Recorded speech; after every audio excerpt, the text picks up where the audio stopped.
मित्रांनो, तुमचं पुन्हा एकदा जीबी स्टोरी टेलर या यूट्यूब चॅनलवर स्वागत आहे। आजच्या आपल्या गोष्टीचं नाव आहे विदूषक, लेखक तृप्तेश। पण गोष्ट सुरू करण्याआधी जर कोणी या चॅनलवर पहिल्यांदाच आलेले असाल तर त्यांनी ह्या चॅनलला सबस्क्राईब करायला विसरू नका। चला तर मग अजिबात वेळ न घालवता गोष्टीला सुरुवात करूया।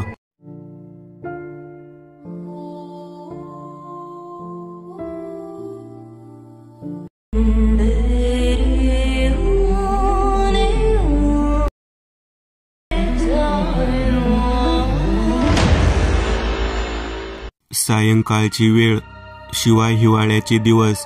सूर्य मावळला होता आणि अंधार पडू लागला होता। आरुण त्या टेकडीकडे बघत होता। हिरव्यागार गवताने आच्छादलेली टेकडी। ही टेकडी चढून पार केली की पुढे घनदाट जंगल सुरू होते। विशेष म्हणजे त्या टेकडीवर एक लहानसे घर दिसत होते।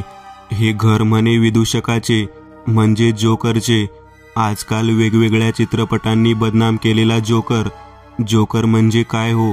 एक विनोदी अवतार असलेला व्यक्ती, वेगवेगळे विनोद करून लोकांना, विशेषतः लहान मुलांना हसवणारा जोकर। पण चित्रपट बनवणाऱ्या, भयकथा वगैरे लिहिणाऱ्या लोकांनी बदनाम केलेला जोकर, असे काहीसे विचार त्याच्या मनात सुरू होते। पण आरुण इथे का आला होता? त्याला त्या घरापाशी जायचे होते आणि तिथले वातावरण अनुभवायचे होते। एका साप्ताहिकात त्याचे सदर चालत असे, थोडे मसालेदार, लोकांचे मनोरंजन होईल अशा विषयावर लेख लिहायचे।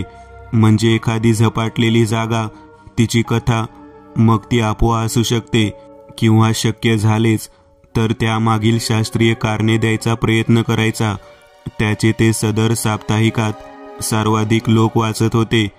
त्याला आलेल्या पत्रांमधून अनेकांनी तर हे साप्ताहिक फक्त तुमचे सदर वाचण्यासाठी विकत घेतो असेही म्हटले होते। पण सध्या कंटेंट नव्हता। आसपासच्या झपाटलेल्या सगळ्या जागा फिरून झालेल्या। मग त्याने परदेशात बनवले जाणारे भयपट व त्यांच्या कथा त्या सदरात लिहायला सुरुवात केली। पण वाचकांची पत्रे, त्यांच्या प्रतिसादावरून त्याचा हा अभिनव उपक्रम वाचकांना आवडलेला नाहीये असेच दिसत होते। काहींच्या मते, भयपट बघतो आम्ही, त्यामुळे ते पुन्हा तुमच्याकडून जाणून घेण्याची आमची इच्छा नाही। तर काही म्हणे, हे सदर स्वतः आरुण लिहित नाहीये, त्याच्या नावाने दुसराच कोणीतरी लिहितोय। अनेकांच्या मते, जेव्हा तुम्ही प्रत्यक्ष त्या जागेवर जाऊन आसपासच्या परिसराचे वर्णन करता ते एकमेव अद्वितीय असते। पण जेव्हापासून तुम्ही हे भयपट आणि त्यांच्या कथा सांगू लागलात तेव्हापासून तुमचे लिखाण अगदी साधारण झाले आहे। अखेर बरीच शोधाशोध केल्यावर त्याला या टेकडीबद्दल आणि टेकडीवर असलेल्या विदूषकाच्या घराबद्दल समजले। आणि आज तो इथे आला होता। किती विरोधाभास! मगाशीच त्याच्या मनात उगीचच विदूषकांना बदनाम केले जाते हा विचार आला होता, आणि आता तोच सैतानी विदूषकावर लेख लिहिणार होता। आता अंधार दाटून आला होता। सूर्यप्रकाशाचा शेवटचा किरणही अंधाराने खाऊन टाकला होता। अंधारात बुडलेली टेकडी स्वतःच आता एका दानवासारखी दिसू लागलेली। आरुण विचारात बुडालेला असताना इतका वेळ गेला होता की त्या दरम्यान टेकडीच अंधारात बुडाली होती। बरे तर उजेड असतानाच त्या टेकडीचा आणि त्यावर असलेल्या घराचा फोटो दुरूनच कॅमेऱ्यात टिपला होता। मरायचे नसेल तर तिथे जाऊ नका साहेब, मागून अचानक आलेल्या आवाजाने जरा दचकूनच त्याने मागे पाहिले। हातात कंदील घेऊन एक युवक उभा होता। कंदिलाचा प्रकाश चेहऱ्यावर पडल्याने तो भलताच भेसूर दिसत होता। सावळा रंग, अंगावर पांढरा स्वच्छ शर्ट, पण जरा अव्यवस्थित असलेले डोक्यावरचे केस, चेहऱ्यावर गंभीर भाव, कपाळावर आठ्या, असा त्याचा अवतार होता। अचानक आरुण जवळ येऊन त्याचा हात पकडून ओढतच तो त्याला जरा दूर घेऊन आला। तू कोण रे बाबा? जरा हसतच आरुणने त्यास विचारले। मी किशोर, इथेच गावात राहतो। मला म्हणतोस तिथे जाऊ नकोस, आणि मग तू यावेळी इथे काय करतोयस? त्याच्या चेहऱ्यावरचे भाव आणखी गंभीर झाले। तो म्हणाला, माझा नियम आहे, रोज सायंकाळ झाली की मी इकडे फिरायला येतो। शेतात कामे करून कितीही दमलो, काहीही झाले तरी माझा फिरायचा नियम कधी तुटू देत नाही मी. त्याच्या बोलण्यावरून, त्याच्या भाषेतून व एकूण राहणीमानातून तो बऱ्यापैकी शिकलेला असावा असे दिसत होते. मित्रा, मी लेखक आहे. वेगवेगळ्या झपाटलेल्या ठिकाणी जात असतो, तिथली कथा लिहित असतो. वाचक वाचतात आणि मला प्रतिसाद कळवतात. मी आजवर जिथे कुठे गेलो त्या जागा भलेही कितीही बदनाम झालेल्या असल्या तरी मला स्वतःला काही अनुभव आलेला नाही. मागे मी भयपटाच्या कथा सांगू लागलो तर वाचकांना ते आवडले नाही. म्हणे एखाद्या झपाटलेल्या ठिकाणी जाऊन त्यावर प्रचलित असलेली कथा लिही जा. मग काय, वाचक नव्हे, देव आहेत ते माझ्यासाठी. त्यांचे ऐकावेच लागणार. आलो मग इथे. मग त्याने अजून थोडीफार स्वतःबद्दलची माहिती त्याला सांगितली. त्याच्या चेहऱ्यावरचे गंभीर भाव अजूनही गेले नव्हतेच. शिवाय अरुण काय करतो वगैरे जाणून घेण्यातही त्याला रस दिसत नव्हता. लेख लिहिता चांगले आहे, तुम्हाला अनुभव आले नाहीत हेही चांगलेच आहे. पण साहेब, तुमचे लेख वाचून एखादा माणूस तिथे गेला आणि त्याला काही झाले मग? माझा एक वाचक कमी होईल, खदाखदा हसत अरुण म्हणाला. पण किशोरच्या चेहऱ्यावर साधे स्मित हास्यही आले नाही. हे पाहून तो वरमला. तू कधी हसतो की नाही रे? अरुणने विचारले. त्याने चेहऱ्यावरचे भाव बदलू न देता मान हलवली. पण त्याचा अर्थ नेमका होय असा होता की नाही असा होता हे काही अरुणला समजले नाही. एव्हाना जबरदस्त थंडी वाजू लागली होती. अंगात स्वेटर असले तरी तेही थंडीपासून रक्षण करण्यास असमर्थ दिसत होते. पण किशोर, त्याच्यावर थंडीचा परिणाम होत होता असे दिसत नव्हते. तुला थंडी वाजत नाही? मला सवय आहे. अरे हो, तुझ्या हातात कंदील आहे म्हणून तुला थंडी वाजत नसेल. त्याच्या या विनोदावर किशोरही जरासा हसला, पण नंतर लगेचच गंभीर झाला. हसत होतास तेव्हा किती चांगला दिसत होतास रे. अरे असे कपाळावर आठ्या आणि पुतळ्यासारखा निर्जीव भावशून्य कसा राहू शकतोस तू? किशोरने इकडे तिकडे बघितले व म्हणाला, चला गावाकडे जाऊया. अरे पण मला तर त्या विदूषकाच्या घरात. हट्ट सोडा साहेब, इथून निघूया लवकर. एक वेळ अरुणने त्या घराकडे बघितले व मग किशोरकडे बघत त्याला मानेनेच होकार दिला. दोघे चालू लागले. खरं सांगू, झपाटलेल्या ठिकाणी जात असलो आणि मी धाडसी असल्याचे भासवत असलो तरी मी अशा ठिकाणी पटकन फोटो काढून पळून जातो. बाकी त्या ठिकाणच्या कथा आजूबाजूचे लोक सांगतातच. या जागेची एखादी गोष्ट सांग. वेट, आधी सुरुवातीला हे कधी सुरू झाले, यामागचे कारण काय, तो विदूषक कोण, सारे मला सांग. किशोरने दीर्घ श्वास घेतला आणि सांगू लागला. त्याचे नाव रवी. या गावात कसा आणि कुठून आला कुणास ठाऊक. वेडा होता तो. शरीर वाढले असले तरी बुद्धी लहान मुलासारखीच होती त्याची. आमच्या गावातील लोक तशी चांगली. हे टेकडीवर घर दिसते ना, ते आधीपासून तिथेच होते. गावच्या एकनाथ नावाच्या श्रीमंत माणसाचे. त्यानेच मग याला तिथे राहण्याची सोय करून दिली. तो गावात फिरायचा, मिळेल ते मागून पोट भरायचा. एकदा कसे कुणास ठाऊक, पण तो जोकर बनून गावात आला. त्याला कोणी विदूषकाचा अवतार करण्यास भाग पाडले की त्याला स्वतःच असे करावेसे वाटले कुणास ठाऊक. पण गावात आल्यावर विचित्र नृत्य आणि वेगवेगळे खेळ दाखवून त्याने गावातल्या रिकामटेकड्या मंडळीला खूप हसवले.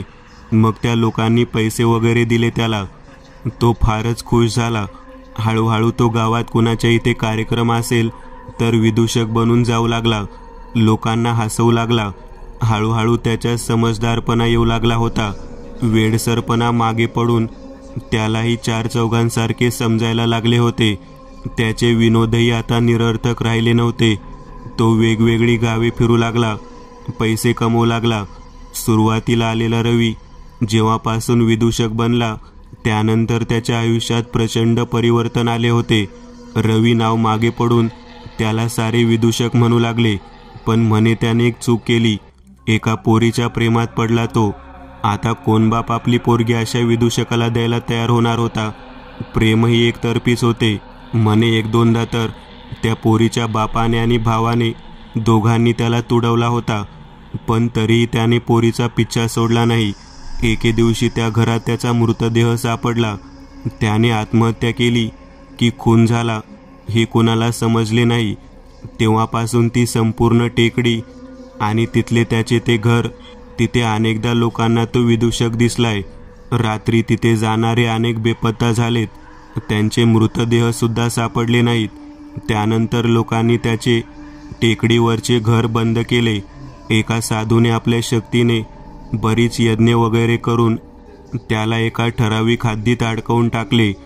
अरुण विचारात पडला व म्हणाला, एखादा किस्सा सांगा ना, म्हणजे तो मला रंगवून रंगवून माझ्या सदरात लिहिता येईल. साधारण वर्षभरापूर्वी घडलेली घटना. कदाचित जास्तही काळ गेला असावा. ते तिघे या टेकडीवर आले तेव्हा रात्र झाली होती. ते तिघे म्हणजेच प्रदीप, सौरभ आणि शुभम. त्यांनी शेकोटी पेटवलेली होती व त्या आगीत ते मकी भाजून खात होते. माझ्या मते या जागेवर इथे ते भूत येणार नाही, सौरभ म्हणाला. मग भाजलेला मकी खात शुभमने विचारले, आपल्याला त्याच्या घरात जावे लागणार. सौरभ म्हणाला, हो ना यार, अंधार होऊन 3 तास झालेत, अजूनही जोकर भूत दिसला नाही. त्या घराकडे बघत प्रदीप म्हणाला, एक एक करून आपण जाऊ. आधी शुभम जाणार, मग मी आणि शेवटी प्रदीप. सौरभ म्हणाला. तरुण होते ते, अंगात उत्साह होता. जाण्याआधी तिघांनी चपट्या बाटलीतून एनर्जी ड्रिंक घेतले. हे घेतल्यावर कसली आली भीती आणि कसले काय. एकदा नशा डोक्यात भिनल्यावर भूतेही माणसाला घाबरतात म्हणे. ठरल्याप्रमाणे आधी शुभम गेला. दरवाजाजवळ गेल्यावर त्याला दिसले की दाराला फक्त कडी घातलेली होती, कुलूप वगैरे नव्हतेच. मग तो आत शिरला.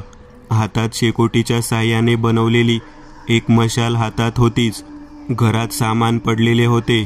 एक लोखंडी पलंग, त्यावर असलेली गादी, भिंतीवर जोकरने काढलेली वेडीवाकडी चित्रे, कोपऱ्यात मोडकी खुर्ची पडलेली होती. मागच्या दरवाजाला आतून कडी घातलेली होती. कोपऱ्यात थोडेफार कपडे पडलेले दिसत होते. शुभमने तिथे जाऊन एक एक कपडा उचलून बघितला. धुळीने माखलेले फाटके कपडे होते ते. मग शेजारीच असलेले जुने लाकडी कपाट उघडले त्याने. आत काहीच नव्हते. नीट पाहिल्यावर त्याला दिसले तिथे एक विदूषकाचा मुखवटा होता. शुभम हसला. त्याच्या डोक्यात एक कल्पना होती. त्याने तो मुखवटा घातला आणि ओरडत ओरडत मित्रांकडे धावला. शेकोटीजवळ बसलेल्या दोघांना वाटले सैतानी जोकरच आला. एनर्जी ड्रिंक घेतलेले होतेच. दोघांनी त्याच्यावर हल्ला चढवला. त्यांनी मुखवटा घातलेल्या शुभमला एकानंतर एक करत चांगलेच हाणले. शेवटी त्याचा आवाज ओळखून त्यांनी त्याला सोडले. मग चिडलेल्या शुभमने दोघांच्या कानाखाली एक एक करत लगावली. दोघे खाली मान घालून उभे होते. मस्त, म्हणजे स्टोरी संपली. पुढे ऐका साहेब. चिडलेल्या शुभमने मग सौरभला जाण्यास सांगितले. सौरभ गेला. तोही आत शिरला. घराचे निरीक्षण केले आणि अचानक त्याचे लक्ष जंगलाला लागून असलेल्या खिडकीकडे गेले. त्या खिडकीत जोकर उभा होता. विचित्रपणे रंगवलेला चेहरा, मोठे डोळे. सौरभचा विश्वासच बसला नाही. त्याने डोळे चोळले. त्याला वाटले शुभमच पुन्हा चेष्टा करतोय की काय, पण शुभमने तर मुखवटा घातलेला होता.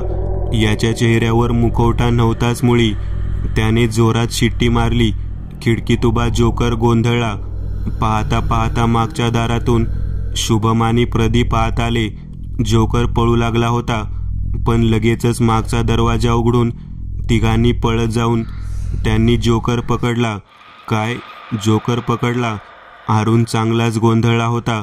होय, शुभमने एक सनसनीत कानाखाली हाणली त्या जोकरच्या. सांग, तूच आहेस ना तो लोकांना घाबरवणारा? प्रदीपने विचारले. नाही साहेब, जोकर गाल चोळत म्हणाला. आम्ही तिघे पोलीस आहोत, खास या मोहिमेवर होतो. शुभम म्हणाला. म्हणजे ते दारू पिणे सारे खोटे होते?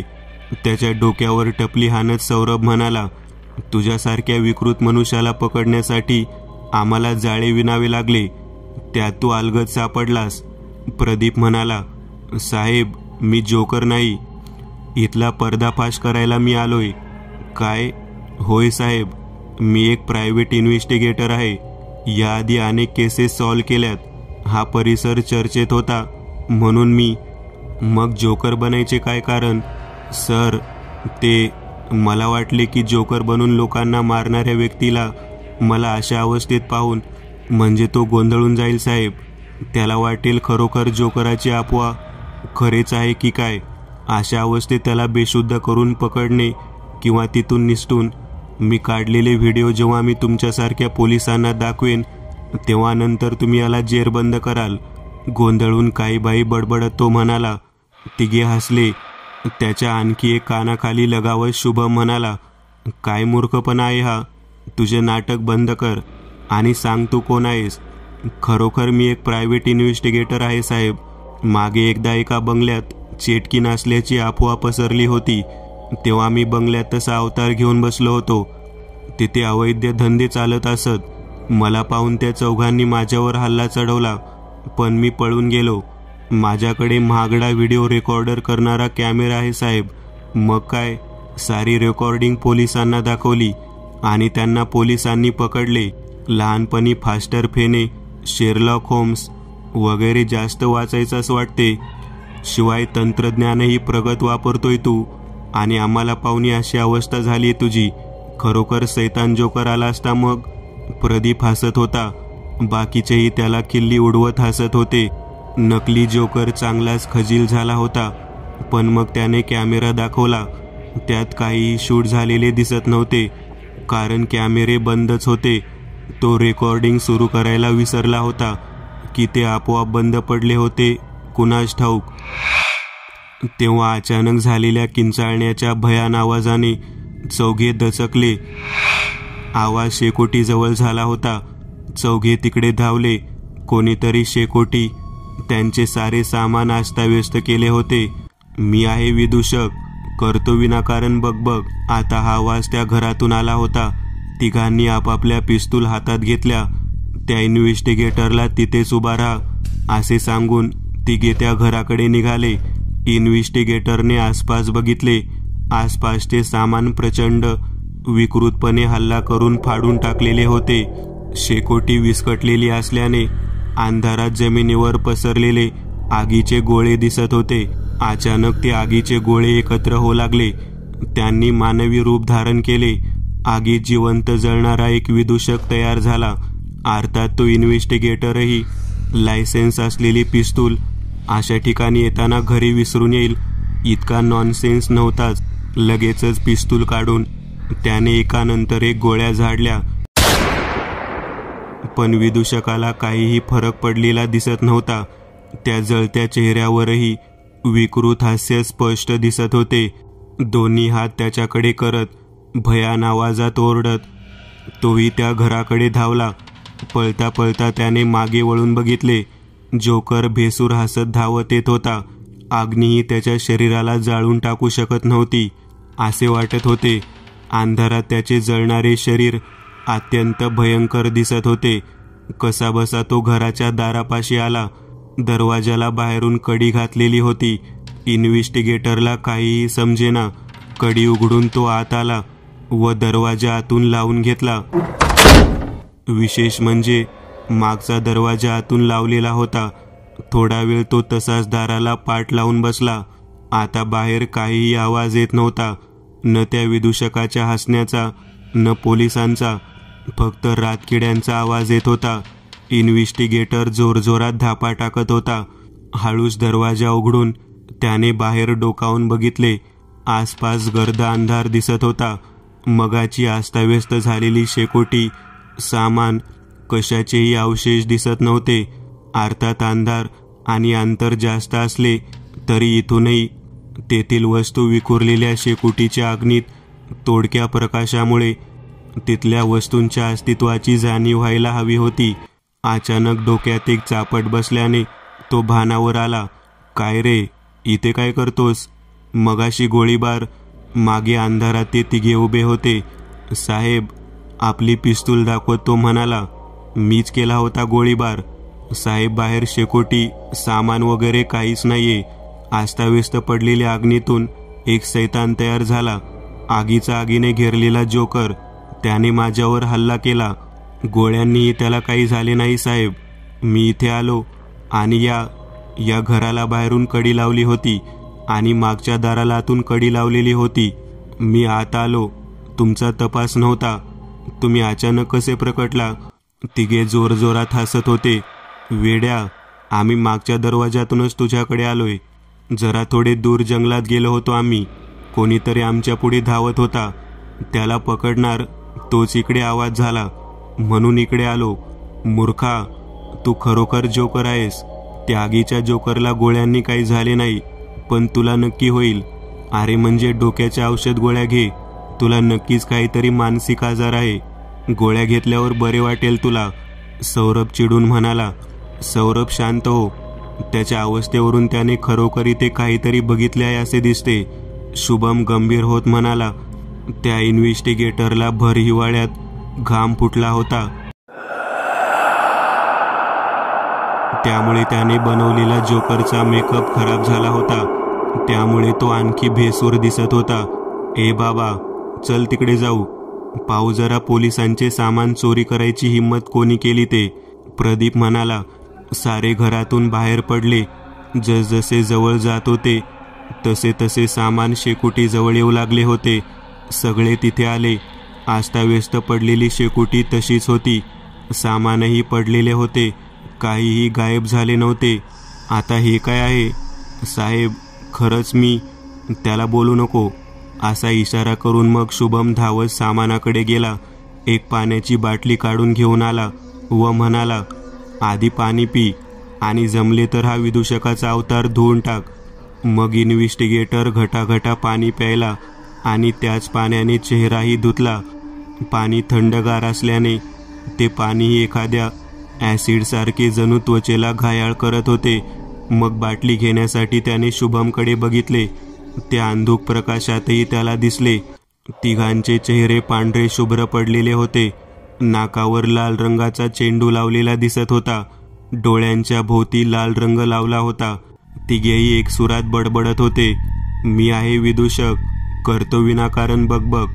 ते पाहून जोरात ओरडत तो टेकडीवरून खाली जाऊ लागला. पण रस्त्यातच समोर काही अंतरावर विदूषक उभा होता. अंधारात चेहरा स्पष्ट दिसत नव्हता, पण हातात असलेली तलवार मात्र अंधारातही आपल्या अस्तित्वाची जाणीव करून देत होती. तो उड्या मारत बडबडत होता. मी आहे विदूषक, करतो विनाकारण बकबक. इन्व्हेस्टिगेटरने मागे वळून बघितले. ते तिघे पुतळ्यासारखे उभे होते. त्यांच्यापैकी एक जण घोगऱ्या आवाजात म्हणाला, आलो होतो आम्ही तुझ्यासारखे याचा पर्दाफाश करायला, पण आता या टेकडीवर अडकलोय याचे गुलाम बनून. तू जा. नाही, इथेच थांब. याची गुलामी कर.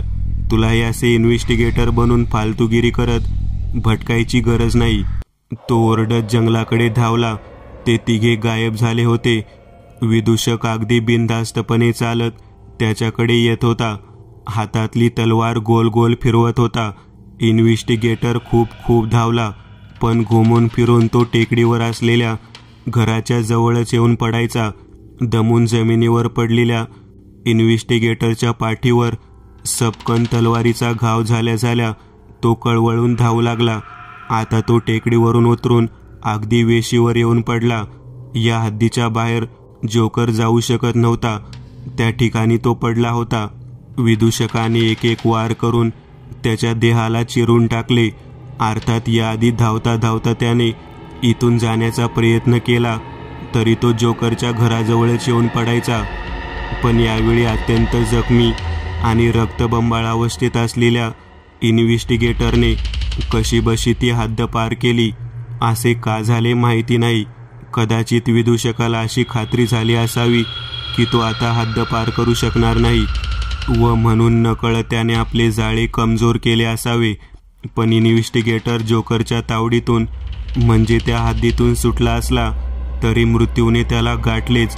दुसऱ्या दिवशी लोकांना टेकडीपासून थोड्या अंतरावर त्याचा मृतदेह सापडला होता. खूप तपास वगैरे झाला, पण काहीही निष्पन्न झाले नाही. कथा सांगून पूर्ण केल्यावर किशोर पुढे म्हणाला, इन्व्हेस्टिगेटर जर त्या विदूषकाच्या हद्दीत मृत्युमुखी पडला असता तर त्याच्या शरीरातून रक्त शोषून घेऊन त्याने त्याच्या आत्म्यालाही इतरांच्या आत्म्याप्रमाणे गुलाम बनवले असते. असे म्हणतात की इन्व्हेस्टिगेटरची आत्मा अजूनही हद्दीच्या बाहेर फिरत असते व रात्री लोकांना तिथे जाण्यापासून अडवते. लोकांना तिथे न जाण्याची सूचना देऊन तो गायब होतो. अरुणने जरा दचकून त्याला विचारले, त्या इन्व्हेस्टिगेटरचे नाव काय होते? किशोर. तो थंडपणे म्हणाला. त्याने बघितले. हळूहळू किशोरचा चेहरा पांढरा पटक पडला. हातातला कंदील गळून पडला.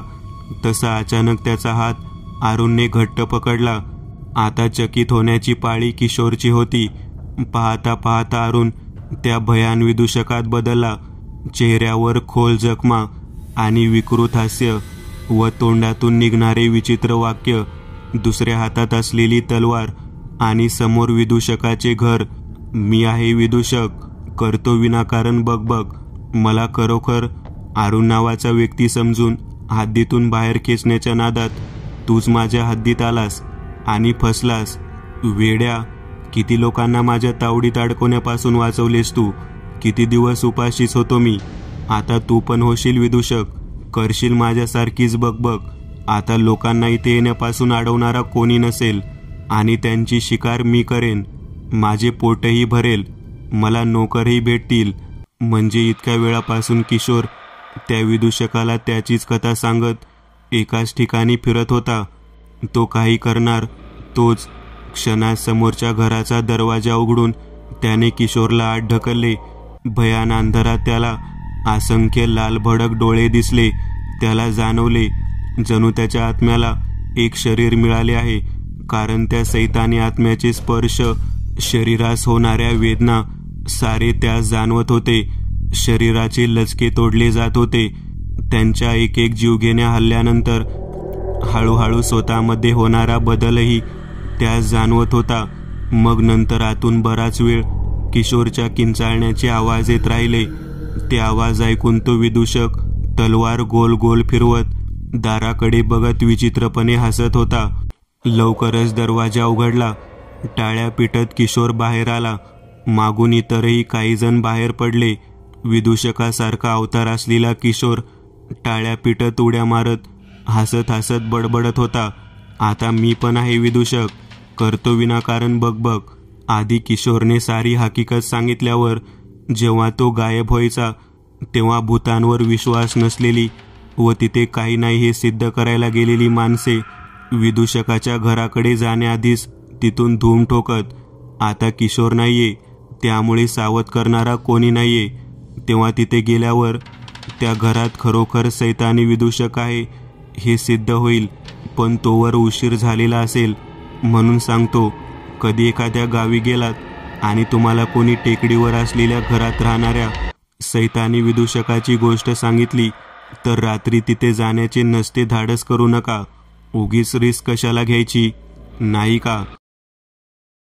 मित्रांनो, आज पुरतं एवढंच. तुम्हाला जर काही गोष्ट आवडली असेल तर नक्की लाईक करा.